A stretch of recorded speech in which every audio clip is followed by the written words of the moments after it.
Thank you very much for being here on City Council meeting, a regular agenda, and this is for Tuesday, July 15th, 2014. At this time, we'd like to invite Pastor Sharon Logan of Acts Christian Church to please come forward and offer us an invocation, after which I will lead us in the Pledge of Allegiance. Thank you. Please stand. If you all could please stand. O Lord our God, you alone are holy. How excellent are you in all the earth. As we come before you tonight, we humbly acknowledge your presence and your grace to serve this great community together in the bond of peace and unity. As we work together to do what's best for this city, we ask that you direct each discussion. Please grant your wisdom concerning each matter and give us ears to hear as you guide. Soften our hearts and help us to remain unified. I pray your divine protection over every person under the sound of my voice, and I thank you in advance for a productive meeting. We ask these things in the name of Jesus. Amen. Amen. I pledge allegiance to the flag of the United States of America and to the republic for which it stands, one nation, under God, indivisible, with liberty and justice for all. Thank you. You may be seated.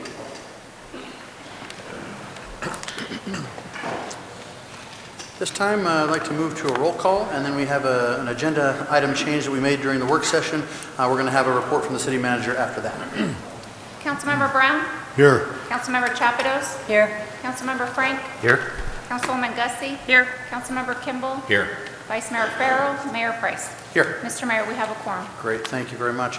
At this time, we'll move to the report from the city manager. Honorable Mayor and council members, I have one item to report to you on. I received an update from staff today regarding the zoning code rewrite. It is based upon that update that I received, it's my intention to recommend to the Planning and Zoning Commission at their next meeting to refer the zoning code rewrite back to the zoning code rewrite task force. The purpose for referring the zoning code rewrite back to the zoning code rewrite task force is to allow staff to seek further clarification from the task force on rules of transition, Article 301, Master Land Use Plan Overlay, Article 402, Adequate Public Facilities Ordinance, and Single-Family Design Guidelines. I have directed staff to pursue a joint recommendation with the task force to the Planning and Zoning Commission relative to the zoning code rewrite. I respond to any questions that you have on that issue. Council, any questions? Okay. Thank you. Anything else at this time for your report? No additional items, Your Honor. Great. Thank you very much. That takes us, with item 5 being done, to item 3. Excuse me. I'm going to do some presentations and awards at this time. The first one I want to do is Travis. Travis Carlin, are you here? Would you come on up?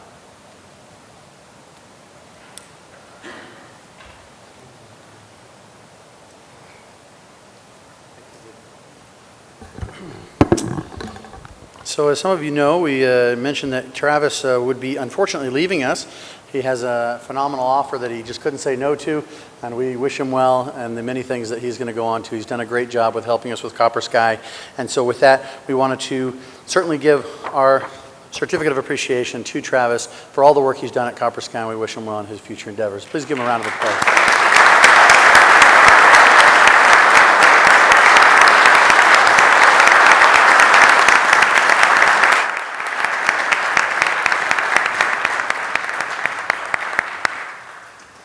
Thank you, Travis. We appreciate it and wish you well. At this time, we're going to move to a presentation to our Zoning Code Task Force. You may have thought that you were done with the Zoning Code Task Force, but you're not. And that's okay. We're happy, actually, that that's the way it is. So with that, but we do have some awards for you, and we actually have a slight presentation that I'm going to turn over to Councilwoman Chapados, and then it'll come back to me, and we'll go from there.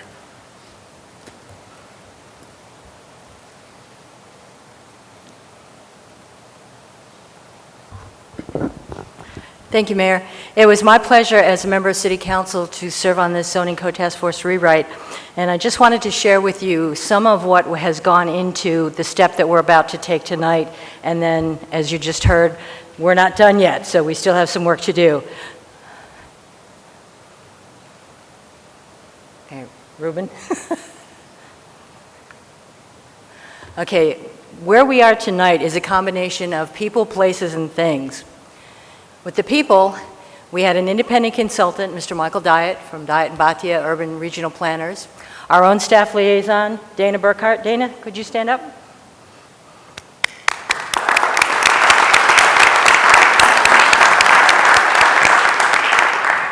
We had several community-driven processes prior to us getting to the first Zoning Code Task Force rewrite.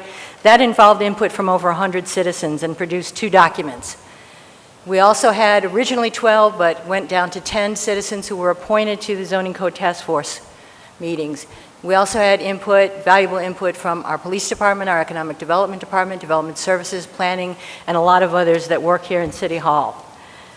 The next item is the places. We've had meetings at the old council chambers, at the new council chambers, at MUSD admin. We actually held a public hearing there early in the process. Fire Station 575, when we presented to the Heritage District Advisory Committee about how the zoning code impacts that district. And then various conference rooms throughout City Hall where we had stakeholder meetings, meetings with members of the task force and others. The things that we've accomplished, we had 16 official task force meetings from July 2013 through July 2014, and possibly 1 or 2 more to come, which is over 50 hours of meeting in 19 months. We have looked at more than 1,200 pages of text, tables, graphics, other codes, comparison tables, all kinds of information. We've looked at over 250 slides that have presented that not only tell us what best practices are, but what we currently have, what we're proposing to have in the future, and 3,000 public and task force member comments that were all made part of the public record. When we reviewed something, we all got a chance to give comments and ask questions and get input.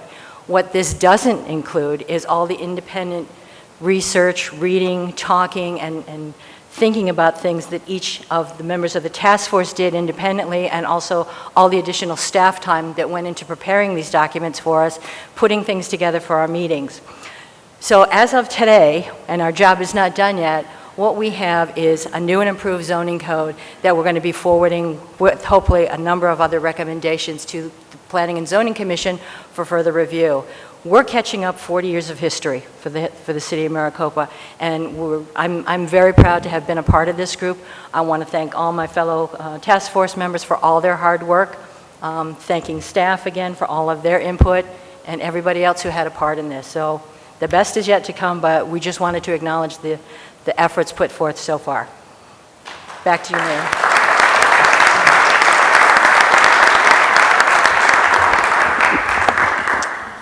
Thank you. At this time, what I'd like to do is I'd like to call, if you're here, the people who have participated and received one of our certificates of thanks and appreciation, and then we'd like you to stand up here so we can get a picture. But first one, I'd like to have our task force chairman, Ernest Whitehead, come forward. Ernest?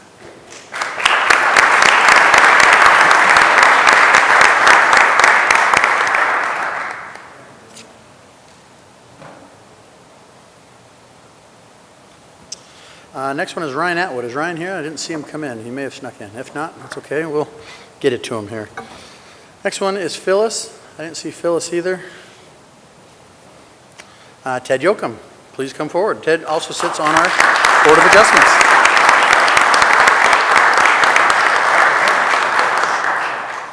Ted happens to sit on our Board of Adjustments as well as he's one of our official MAP members. And so those of you still wanting to get involved, now's the time. Ron Batt, would you please come forward, Ron?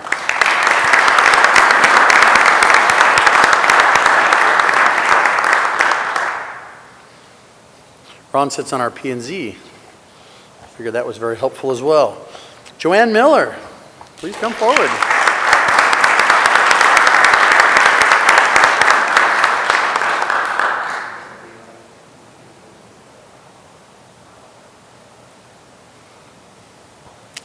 Linda Cheney.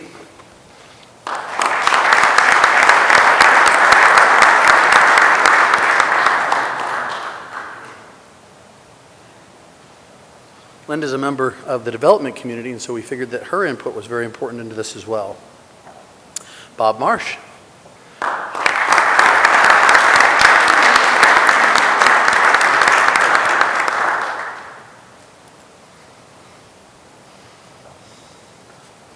Get this open here. Vincent Manfredi. Vincent?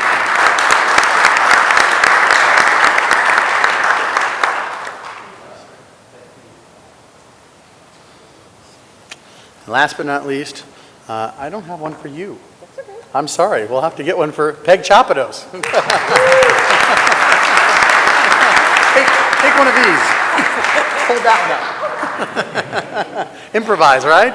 And then last but not least, we want to thank a member of our staff who has been very dedicated, and that's Dana Burkhart. Dana, would you come up?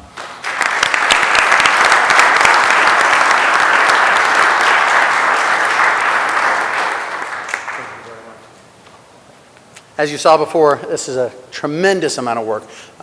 When you're looking about backwards at the amount of time that it took and the amount of hours, this has been anything but an easy task. It's been daunting. And as you saw before, we're still not done yet. So we applaud for all that you've done, the amount of hours you've put in. But we really appreciate the fact that you're not willing to give up and that you're willing to stay the course and keep going. So with that, one last great round of applause, and thank them very much for this.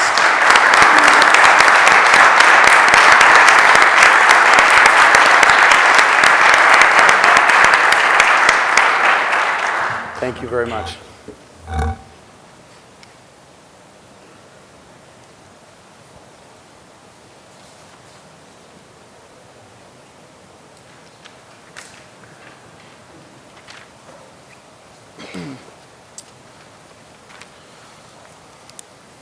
Thank you all. That concludes our proclamations, acknowledgements, and awards.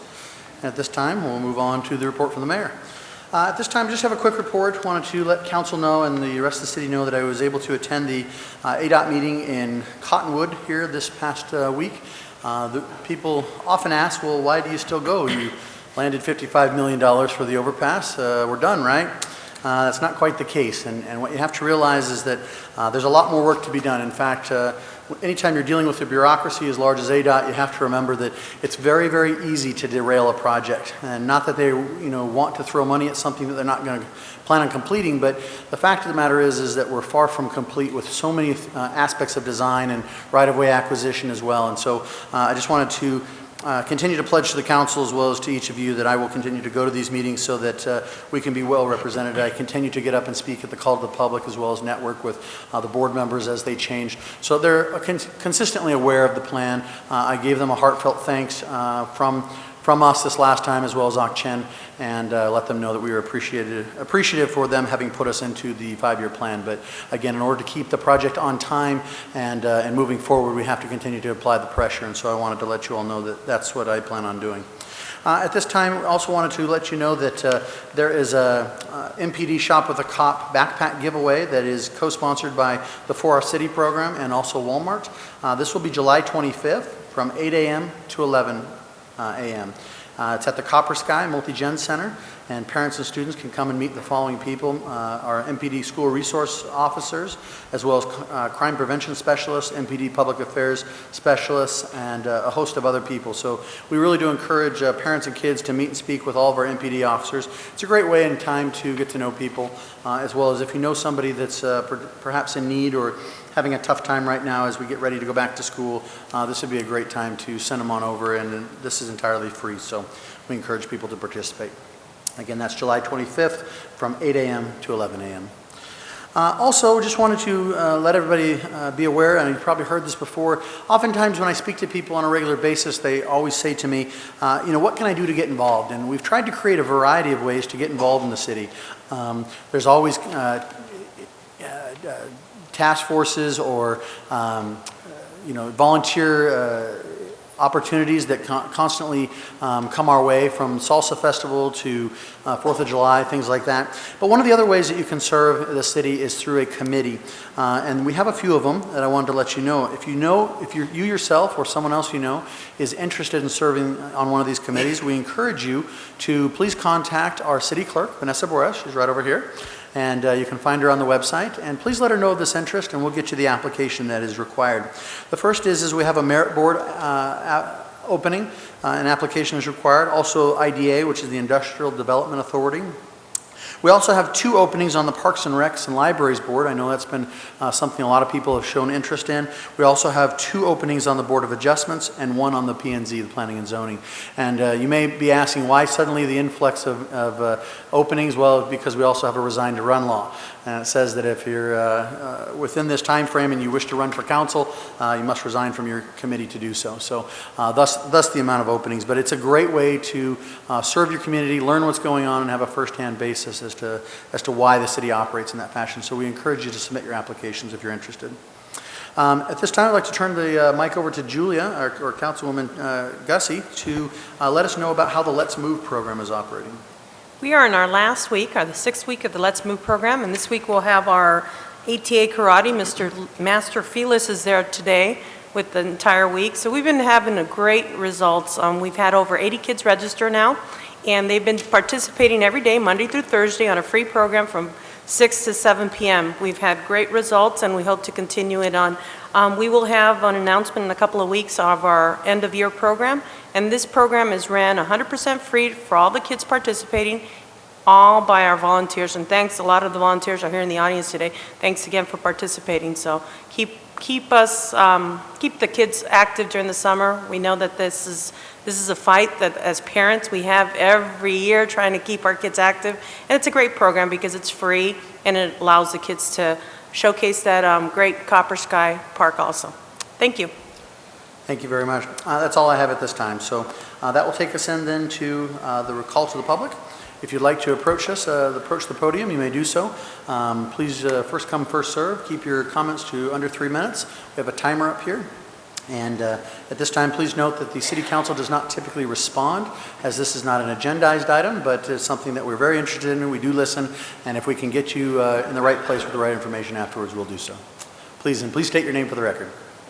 Joe Matrician from the Meadows. I just have 3 or 4 short items that I'm really concerned about, and one is a pretty health issue, and that is the White House on Honeycutt Avenue over there, next to Alternative Air and the Pink House, which the gentleman with the Pink House works hard keeping his property up really nice. But that White House is actually a health hazard. I've seen rats running around in the yard. Nothing has been done to that property in the 5 years that I've been living in Maricopa Meadows, and it's a disaster. Needs to be cleaned up, and I don't know what the city can do about it.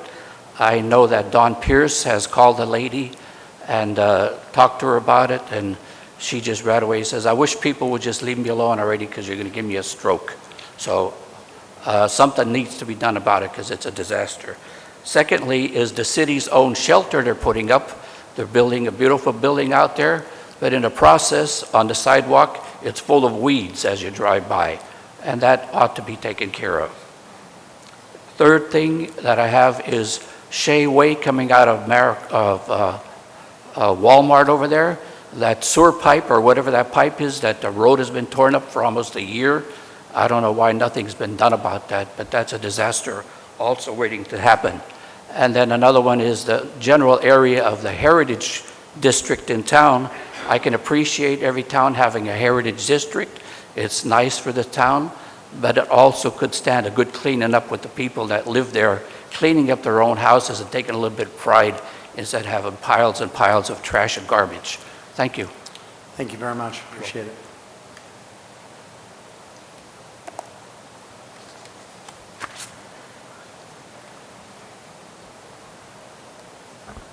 Good evening, Mayor and Council. My name is Rachel LaFall, and I just wanted to add a calendar item. On Saturday, July 19th, there is a backpack drive from 9 a.m. to noon at Tortosa Park.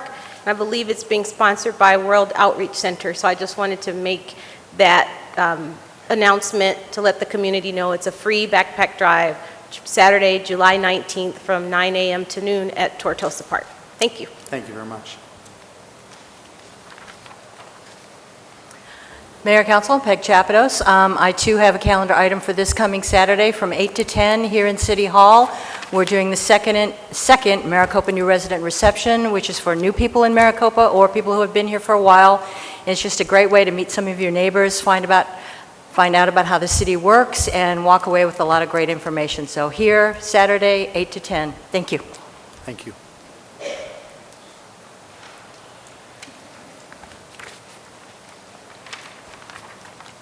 Good evening. My name is Christopher Canavid. I'm a member of the Maricopa Amateur Radio Association. Mr. Frank invited us out here to basically introduce ourselves, so I have a little write-up and I'll try to get through this.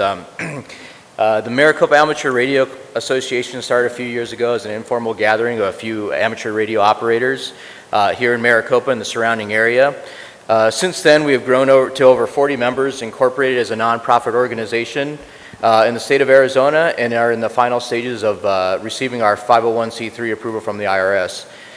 We are chartered and affiliated with the American Radio Relay League, also referred to as the ARRL, which is a national organization. Amateur radio operators, also called hams, are licensed by the FCC, have to pass various levels of tests on electronics, telecommunications, and radio operating procedure in order to receive our operating privileges. Hams are prohibited by law from taking money for any services that we do provide.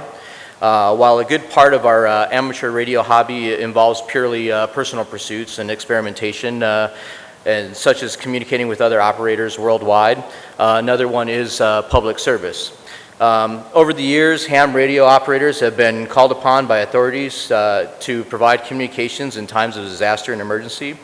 While today's modern communications, including cell phones, the internet, are widely available and very reliable, they do rely on an infrastructure which can be vulnerable to service interruption in times of disaster and emergency. Annually, the ARRL runs a nationwide emergency preparedness drill called Field Day, which our group recently participated in. This is an exercise to learn and operate in abnormal situations in less than optimal conditions. Our club participated in this exercise using only emergency power. Operators working in multiple shifts in a 24-hour period, we were able to successfully make about 1,200 contacts nationwide. Public service, however, being doesn't only mean disaster. It's also ham radio has been used to supplement public service communications and provide crowd and safety information to officials for races, parades, and other public gatherings. This radio, which I didn't bring up with me, but this radio here is capable of reliable communications anywhere in the city within about a 30-mile radius of Maricopa. Some of our home-based stations are much more complex and capable of communicating around the world using commercial power generators or batteries, as we demonstrated in the field day exercise. I see my time's up, but we are here to help in any way that we can, and thank you very much. Thank you very much, Christopher. I hope that you'll speak with police and fire, as we also have a Citizens Emergency Response Team, CERT, that I think that together we could do a lot of good things with it, okay. So that would be wonderful. Okay. Thank you very much. Good evening, Mayor and Council. It's me again. As I was speaking, I noticed that our newly elected president of our Rotary Club, Mr. Melvin Bimmings, is here, and I just wanted him to be recognized. And also in our audience is Constance Jackson, who is our new president of the NAACP for Pinal County. So just wanted to recognize him.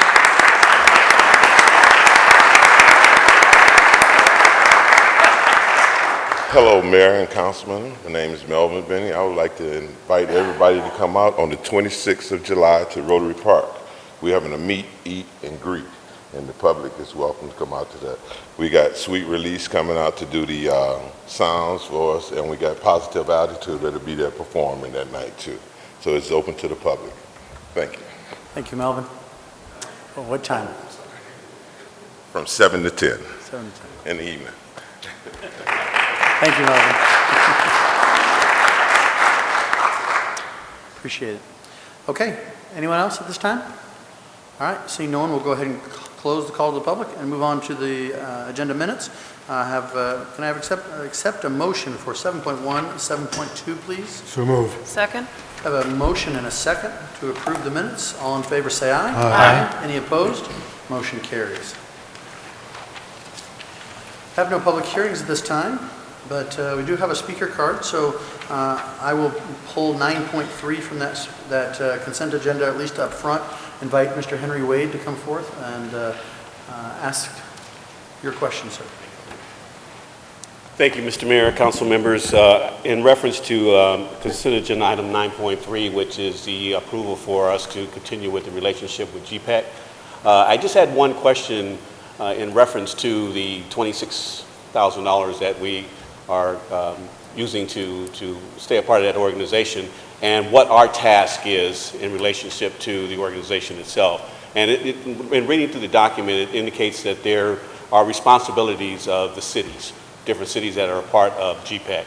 Our responsibility being that we would be seeking high-wage employers, salaries averaging at least 125% of the median wage in Maricopa County, that generate at least 80% of income from exporting goods and services outside of the region. And I would just be curious, and unfortunately I guess we don't have a GPEC representative here, but I'd just be curious what that looks like. What kind of organization is that? So that as we are out in the community talking with others and on our outreach and our networking opportunities, if we could target that as part of maybe MAP or whatever economic development organizations that we can, so we know exactly what that looks like. Perfect, good question. I'll invite Micah up, and I know he has a representative that he'd like to turn it to as well. Good evening, Mayor and Council. Mike Miranda, Economic Development Director, and that's a very good question. Thank you very much. We do have a GPEC representative in the audience, Mr. Matt Miller. He's in the back. If we have additional questions, I'll be more than happy to bring him up. What is our responsibility as a GPEC member? They're pretty robust. Like any organization, you only get out of it what you put into it. So we have a significant amount of staff time that's invested in helping to craft the regional economic development policies. Mayor actually serves as the chairman of the Advocate Committee, which is a regional organization of the 150 or so private members and the 23 public sector members that really convenes everybody together to talk about issues affecting economic development and generate support for economic development initiatives. Within our objectives as outlined in the contract, we do seek high-wage jobs. That is our growth strategy. We want to be a community that produces something and ships it elsewhere. That's where real wealth is created. That's where high-paying jobs are located from. To make that happen, we work with GPEC on a number of different areas that specifically affect Maricopa.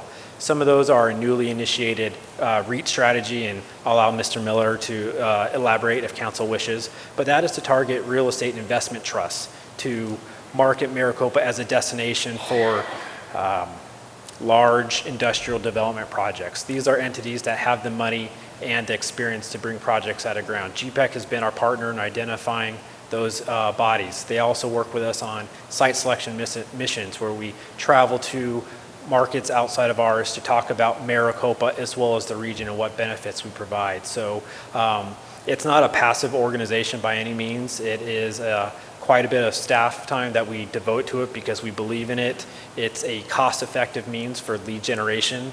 Our membership at $27,000 approximately is leveraged on about a 1 to 10 and a 1 to 16 return on investment through tax collections, both direct and indirect.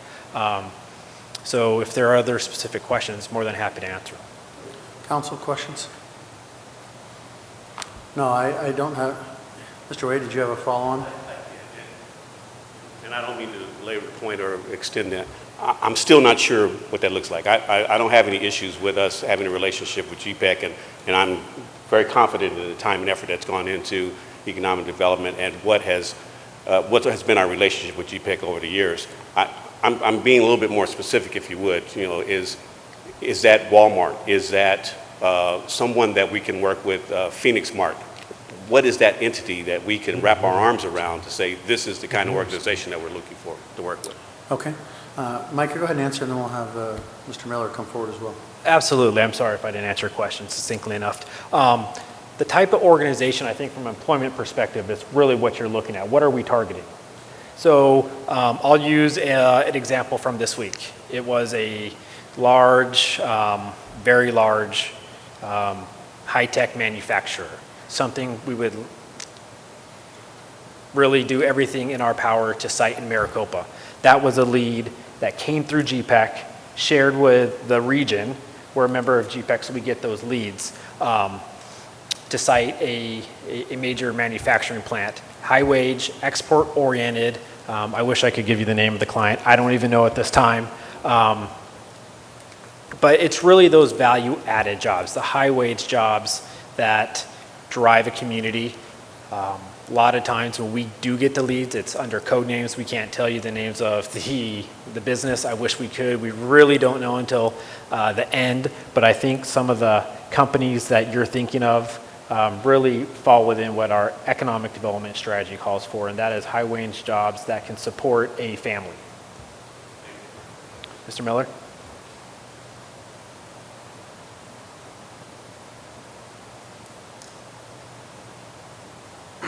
Good evening, Mayor, Council.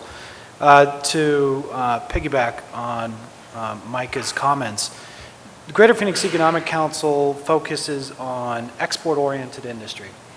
And effectively, these are industries that are not locating within communities to serve local demand because those companies come here anyway. What we want to do is market the assets that companies would find a competitive advantage in being in Maricopa or the Greater Phoenix region. Right now, that is a variety of companies: manufacturing, advanced business services, healthcare, bioscience, etc. What we want to do is market the region's assets, understand our value proposition, get that word out. This year we've had 950 million editorial placements through our marketing efforts, which has helped us generate over 220 prospects. These are companies with bona fide deals that are interested in what Greater Phoenix has to offer. And from there, we work with our communities to make a more sophisticated pitch, and one in which Maricopa has been very fortunate to move down the path with this high-tech manufacturer. And then we'll work with all our partners at the community level, across utilities, you name it, to try to ensure that the best foot forward is made. Hopefully that answered some of your question. Okay. Are there any other questions? Council, any other questions? Thank you. Okay, thank you. Appreciate it. Thank you very much. I would just add that being someone who participates very heavily in GPEC on behalf of the economic development community, it's more bang for our buck than I can even let you know. I mean, as Micah said, it's a return of 15, 16 to 1, and there's ways in reaching out, whether it's here, whether it's in China, whether it's in California. The reach goes so far beyond what we can do locally as a city that that's how you bring those assets to your community in a way that you don't have to employ a whole staff of 900 economic development people. They're essentially doing that for us, and so it really is a helpmate to us that we just can't do on our own. And so when you look at the value that is given to the city, it is more than offset by the membership costs. So something that I've been really appreciative of. But with that, if there's no other questions, we'll move on to the consent. Thank you. Thank you. Appreciate it. Okay, so we need to pull 9.7 from consent, as mentioned earlier, and that is, so the consent agenda is everything minus 9.7. Do I have a motion, please? So moved. Second. I have a motion and a second. Is there any further discussion on the item? Hearing none, all in favor say aye. Aye. Any opposed? Motion carries. Thank you very much. That takes us to our regular agenda this time. At which point we move to item 10.1, a presentation. This is for the mayor and city council. Here, a presentation from the representatives with the Pinal County Health Department regarding mosquito abatement.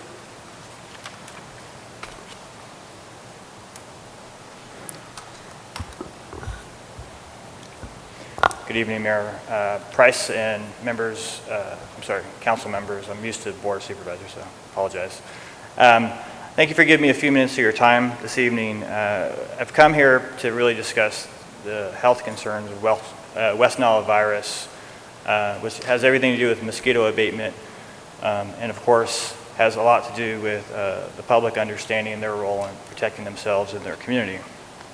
Our strategy is completely focused on public health. We don't focus on nuisance mosquitoes. There is a difference between the patterns of how those mosquitoes behave. Of course, if you reduce the breeding source for one mosquito, one type of mosquito, you've reduced the breeding source for all. So there is a huge benefit to many of our strategies. And the history of West Nile virus in America is actually pretty short. 1999 is when it first started popping up, and I kept this presentation very brief. Otherwise, I could show you a series of slides that would show West Nile virus going from year to year, moving across the United States to a point where it's basically everywhere in the continental United States. And it got to Arizona right around 2003 is when we first started seeing activity. It's transmitted actually from birds to mosquito and then to a person, and our first human case was in 2004. Humans are exposed to the mosquito bite, and it's an infected mosquito, and frankly it only takes one bite. So you think about if you go out in the evening, get bit by a mosquito 5 times, those are not such great odds. And the symptoms range quite a bit. It takes about 3 to 14 days before you would experience any symptoms, and some folks will barely experience anything. As a matter of fact, we have people that go to donate blood, their blood comes back West Nile virus positive. We call them up and they say, I had no idea. We also have people that have very severe issues that can lead even to death. We have right now a 14-year-old girl from a couple of years ago who is still suffering severe neurological damage. And there's significant concerns about long-term health impacts of West Nile virus that are being studied today. So 1 out of 150 will develop severe or life-threatening disease. And it's fatal in 1 out of 1,000 cases. And the risk increases with age, like a lot of things. Those over 50 are at the highest risk. However, as I point out, we have had young people get it with really severe impacts, people from probably age range of 10 to 35 that have all had severe cases. And it's not curable, and so prevention is a really important part of a strategy for a disease like this, and it's not likely to be curable because it is a virus. So if we look at human case history in Pinal County, we can see 2004 was the first year that we had cases, and we had 9 cases.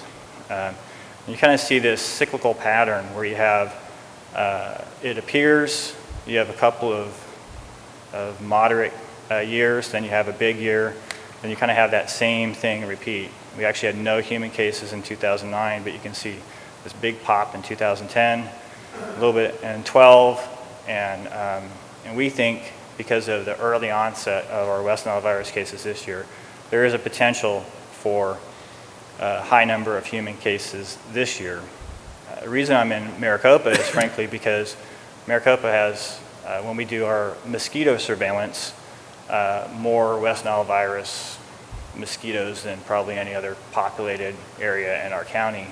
We see them everywhere, however, we think that this community is at higher risk than most.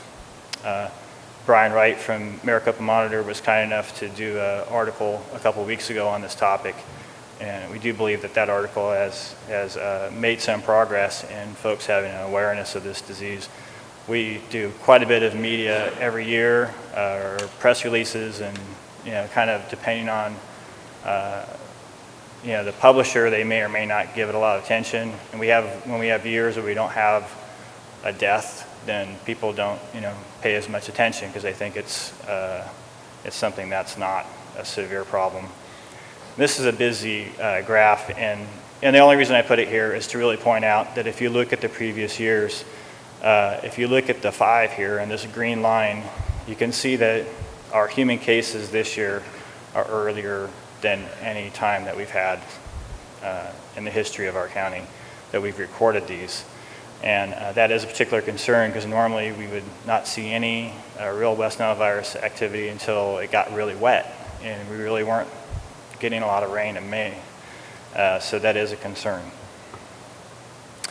So our Pinal County strategy is focused, as I said, on public health. And so we monitor West Nile virus positive mosquitoes through trapping. We actually take them out of the trap, we count them, we examine them, and we actually test their blood to determine whether or not they have West Nile virus. Then we investigate sources to try to identify the source for breeding. That can be anything from a pool to a very small container of water to a field, golf course, just about anything that has the potential for water to sit and become a breeding source. And again, our focus is on source reduction and preventing the breeding by education of home and landowners. We've done quite a bit of that since we first started seeing this pattern, so we actually do have a little bit of progress I'll share with you here. But communities that stay vigilant are more likely to protect themselves, of course. And of course, our other strategy is to inform the public on how to protect themselves, ensure screens are intact, wear mosquito repellent, avoid being outdoors just before or just after sunrise, sunset, sunrise. And I think it's really just important for folks to know that a little bit of prevention is the best strategy. We're not going to kill every mosquito in the state. That's not going to happen. And certainly we're not going to prevent all mosquito breeding, but if we can knock down the threat and practice some good basic prevention strategies, then it can go a long way. These are what mosquito traps look like, and they have a CO2 reservoir that attracts the mosquitoes because they think it's a live being. And then the net down there can actually get totally filled with mosquitoes at times. So we do our monitoring through several means. Citizen complaints are a big part of them. And citizens, I think, oftentimes report to our West Nile virus hotline or onto their website thinking that we'll come out and deal with their nuisance mosquitoes. And unfortunately, we just don't have the resources, nor is our program really designed for that. And the reality is there's some downsides to some of the fogging strategies that you see in Maricopa County in particular, or is kind of the one that we're compared to. So the things that get their attention are mosquitoes biting them, standing water, green pools, abandoned pools, and then we investigate and take action. And then of course, whenever we have a human case, we make sure that we do surveillance in that area, and we try to do everything we can to identify the breeding sources that are potential. Frequently, mosquito can travel like a mile, so it's not exactly a small radius. But typically, when we find a human case, they can almost always tell us the day they got it, because they'll say, oh yeah, I was out on the golf course and I got bit 15 times. I had a guy who worked on a golf course who got drunk, spent the night in the bed of his truck, woke up with mosquito bites everywhere. A few weeks later, he's in the ICU. So like a 23-year-old man. So they can usually tell the story. And this is, again, another graph that isn't necessarily self-explanatory. But we created this presentation when I spoke, right at the time I spoke with City Manager Rose. And since then, and I apologize for not updating the presentation, but you can see this decrease, the downturn in mosquito activity in Maricopa, and I'll be happy to share this with you. And we believe that this is a direct result of some of the media attention from the Maricopa Monitor and the work our staff have put in, and going around and talking with landowners, homeowners, and seeking sources to try to knock this down. Of course, we've gotten a lot of rain the last couple of days, at least we have out in the area that I live in and work in. And so this is one of those things we have to stay vigilant throughout the entire season. And when we look at human cases and samples for Maricopa, you can see there is a human case in Maricopa. That's the Red Cross. You can also see one out here in Casa Grande. And then the positive mosquito pools, you can see these green dots where we've done surveillance. It doesn't mean that those are the only places where there's West Nile virus positive mosquitoes. We have not, totally comprehensive ability to trap mosquitoes, but we do a tremendous amount of it. But like any other program, we need to have some cooperation. So in these cases, we have to have a cooperative landowner who's willing to let us, pop a trap up in their yard. And just for clarification on that last slide, these cases are for 2014, correct? So when you're looking at that 10, that's back against the Green Road alignment there. I live in that subdivision. We've been fighting those issues for a very, very long time. In fact, we had a presentation by you all come out to the HOA there, many years ago and discuss this. But one of the big problems was we had all that runoff come off of Auction's farms, and it would go in that alignment back there, and it would sit completely stagnant. It was just a complete breeding ground. That's been eliminated over the past few years. And are you seeing an improvement back there at all? I mean, obviously there's 10 mosquitoes back there, and it takes some time to kill that off overall. But are you seeing an improvement at all? Like I said, I mean, it's very dry back there now overall. Yeah, Mayor Price, I think I just forgot to introduce Christopher Remus, who's in charge of this program. He can probably give you a little bit better history, but we definitely like to follow up and give you some more specifics with the staff member that actually takes care of that area, because they have very, as you can imagine, intricate knowledge of what's happened here. Yeah, we have a couple of staff who specialize in mosquito monitoring, and they're very familiar with that area, and they were involved a couple years ago, like you were talking about. They did some extensive surveillance in that area, and some of the regular sites that they had seen actually were dry, like you said, from the past. We do have concerns with what's going on in Auction community. We have no jurisdiction there. And we have been in contact with Arizona Department of Health Services to coordinate activities with Auction. One thing I'd like to point out while I'm here is that we've seen, this slide is a couple weeks old from when we submitted it, and we've seen relatively, the rates of mosquitoes in this area have stayed pretty much level throughout the last 3 weeks. They haven't gone up. Actually, they've gone down a little bit. So we're hopeful that some of the efforts that we've made have helped.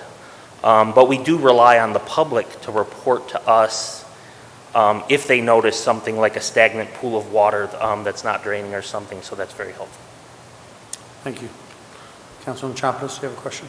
Yeah, this may piggyback on something that you just said earlier, that Maricopa is the hotspot in Pinal County. What makes us so? Is there something you're seeing here that you're not seeing in other places in Pinal County? Yeah, Mayor Price and Council Member Chapados. Is that correct? Okay, thank you. Yeah, there are areas that have less incidence of West Nile virus mosquitoes, but frankly, we don't test the entire area. If there's no population, we're not going to trap. So there are likely areas that have higher concentrations. The fact that you have a lot of agricultural land that surrounds you, you have a lot of swimming pools. During the foreclosure situation, those communities that had high foreclosures absolutely had a lot of mosquito breeding. And so a lot of it's just the natural environment that really we face throughout the county. We are always more concerned when we have high concentrations of population. So Santan Valley is another area that we have high levels of concern. If there is a West Nile virus mosquito out in the middle of nowhere and there's nobody out there, I'm not too worried about it. So if you kind of look at where the high concentrations of population, Casa Grande, Maricopa, Santan Valley, those are also areas, because those are the areas we trap, those are the areas that we have the concern. We don't focus on areas that don't. Thank you. Councilmember Brown. You just briefly touched upon the point I was going to raise, swimming pools. How do you monitor that? Because several years ago, during the downturn, the number of foreclosures of citizens who had pools. How do you know that they've abandoned the home, it's not being serviced? Yes, Mayor Price and Councilmember Brown.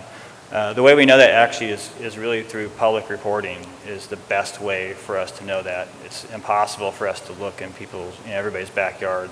So I think neighbors have been pretty good, especially in this community, when they see something that doesn't add up. We have actually really good video of a tremendous amount of mosquito breeding in a pool in this area that a neighbor called in. There are, of course, challenges with that because when it's a vacant property, we have to contact banks and those kinds of things to get access to deal with the issue. And we've seen a downturn in the number of West Nile virus positive mosquitoes as the real estate market starts to recover. We had far more issues actually in Santan Valley. That was quite a nightmare actually. Thank you. Okay. So this is a good kind of public information slide that speaks to this issue of breeding sources, and it goes beyond, of course, the green pools. It can be everything from the tire hanging from the tree, leaky hoses, small buckets. I've seen photos of a bottle cap that had mosquito larvae breeding in it. So it doesn't take much, but of course for a significant amount of mosquitoes, the bigger the water source that's standing, sitting there stagnant, the more likelihood that you're going to have significant breeding. So it's just really about having some awareness and for folks to understand how to eliminate breeding sources on their own land and to work with their neighbors. Homeowners associations, these runoff areas, the catchment basins, those are notorious. And so we've done a lot of outreach over the years to homeowners associations to clean up issues. We've had a high school that had West Nile virus positive mosquito breeding we worked with because of the way they were irrigating their fields. So I think for the most part, folks, once they understand how to deal with this issue, are quite cooperative. And so just raising awareness, I think, is the key issue. Councilwoman Chapados. I have another question then. Santa Rosa Wash that runs around several communities out here. There's a lot of excess water dumped by Global. What are we doing to treat the conditions there so we don't have an outbreak of mosquito breeding in the wash? Mayor Price and Councilmember Chapados. Actually, I don't think I can speak specifically to that. I can send you an email and tell you exactly what we're doing in that regard. I don't know if you have oh, great. One of the challenges when you're dealing with a wash, which is a navigable waterway, our vector officers are unable to treat it. It's actually against the law to provide a treatment.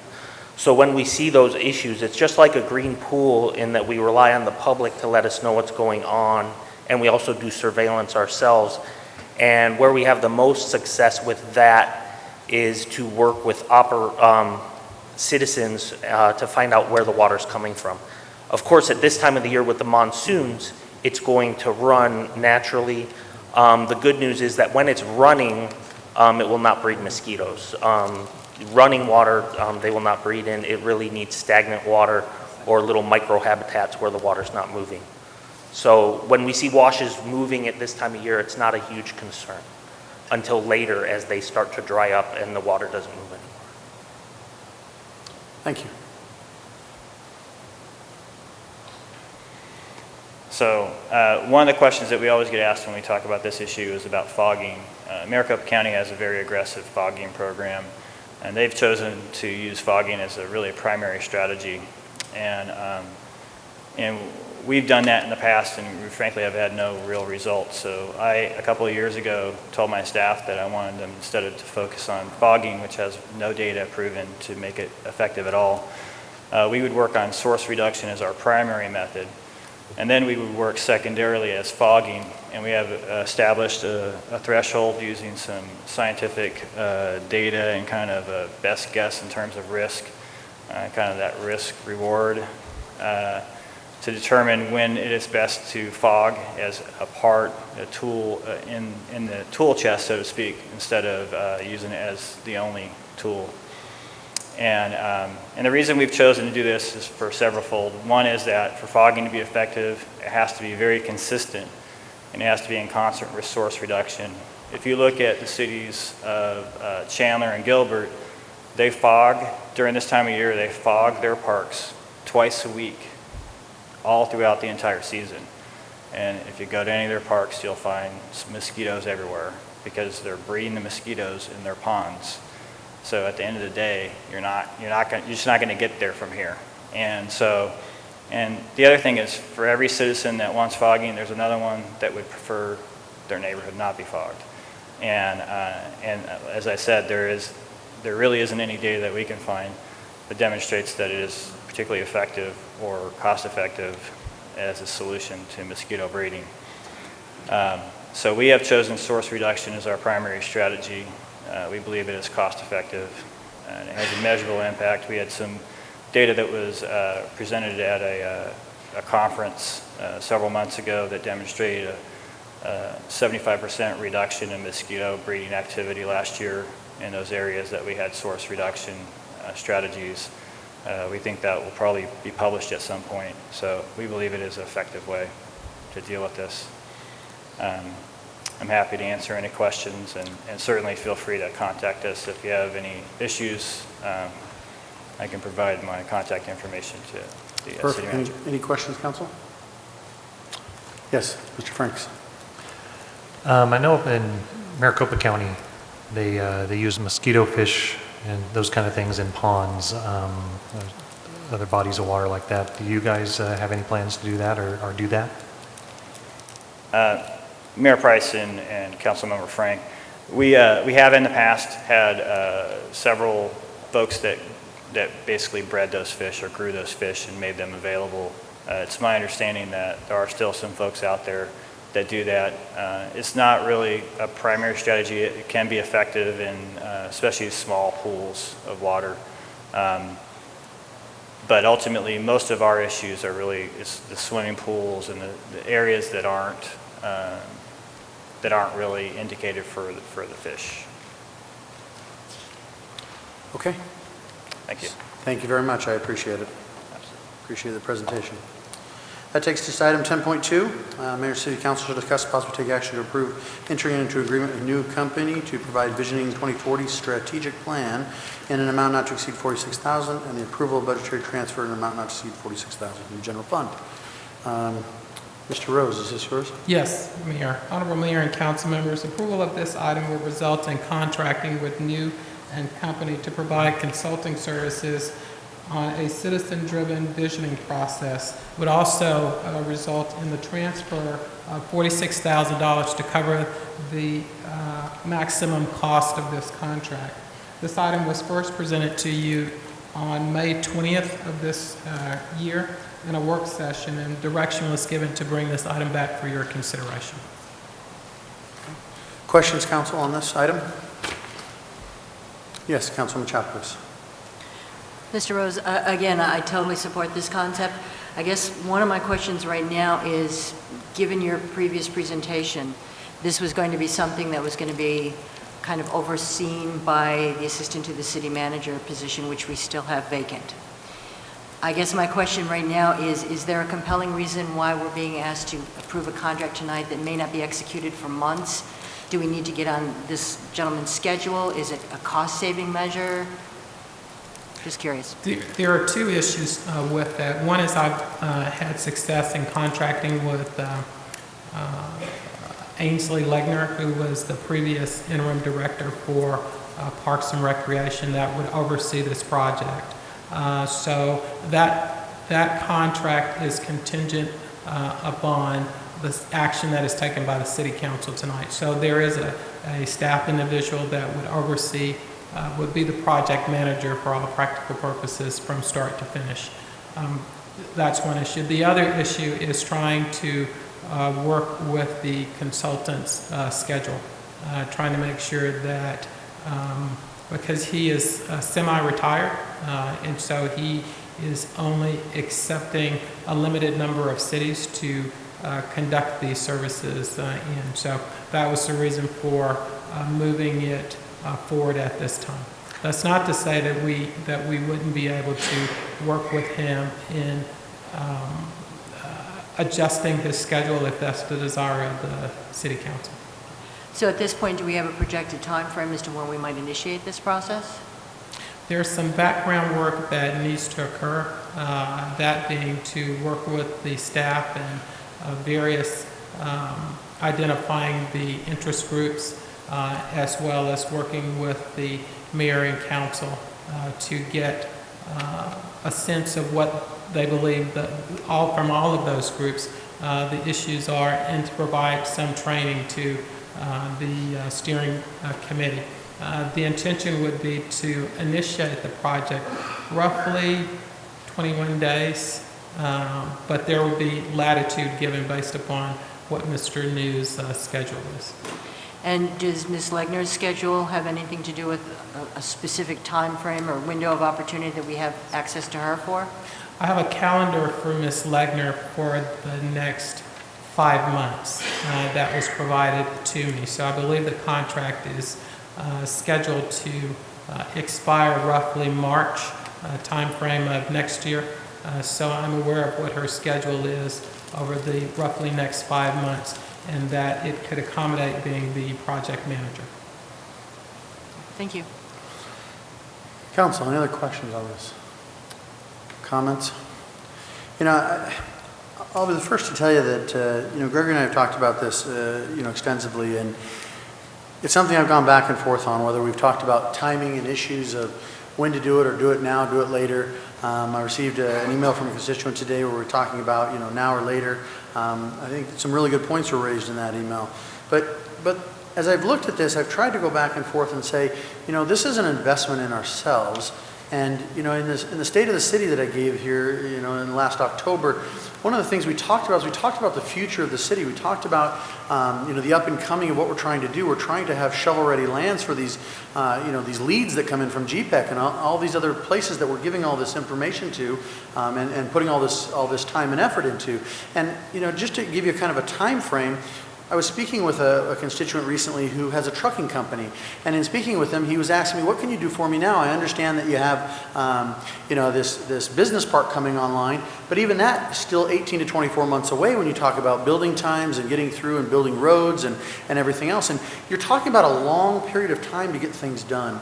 And I think that if we as a council, and we'll soon change over into a new council, as a whole, if we as a city are to invest in ourselves, then we need to be saying, these things take time.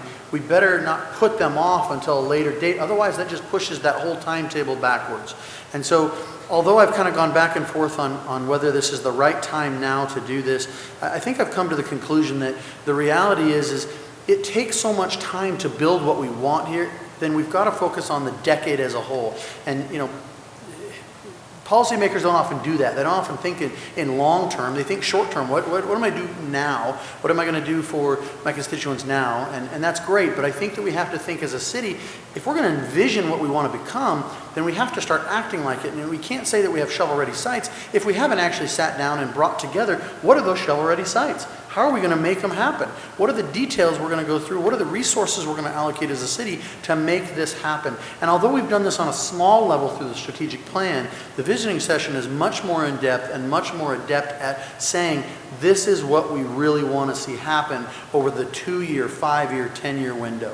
And so I have to say that you know, considering all the angles and all the aspects for this, I do believe that it's better for us to move long-term planning forward quickly so that in the end we see and arrive at what we're trying to accomplish as soon as we possibly can. Now that's not to say that we're, you know, I always believe that we should do it right and not right now, but the reality is I think that's what we're going to accomplish by doing so. So I would support this item.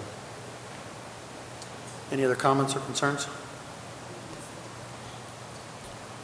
All right, with that, Mayor, yes. move to Councilwoman Gussie. approve. I have a motion to approve and a second. Is there any further discussion on the item? All in favor say aye. Aye. Any opposed? Motion carries. Thank you.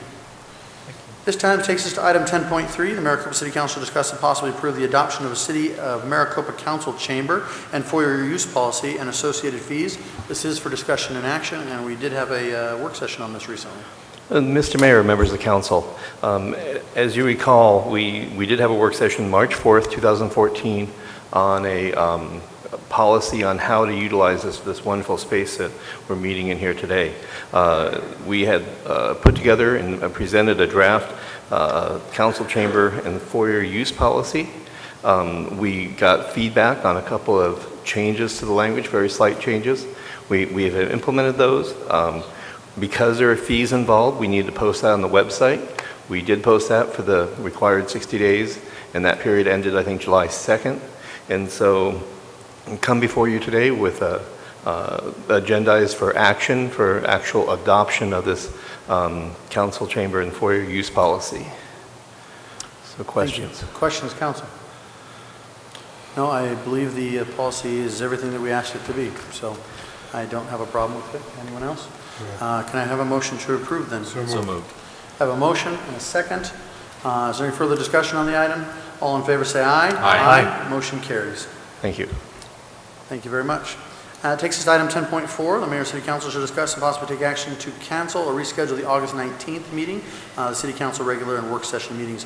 This is because the City Council will be attending the Arizona League of Cities and Towns meetings, and so we will be at that convention. So that is the reason for it. Does any council members have a problem with that at this time? I know that city staff said that things would be light around that time, or so we'd either pre-fill it or backfill it. We are prepared for there not to be a meeting on August 19th. Okay. Any other questions or concerns with it? Can I have a motion to approve, please? So moved. Second. I have a motion and a second. Is there any further discussion?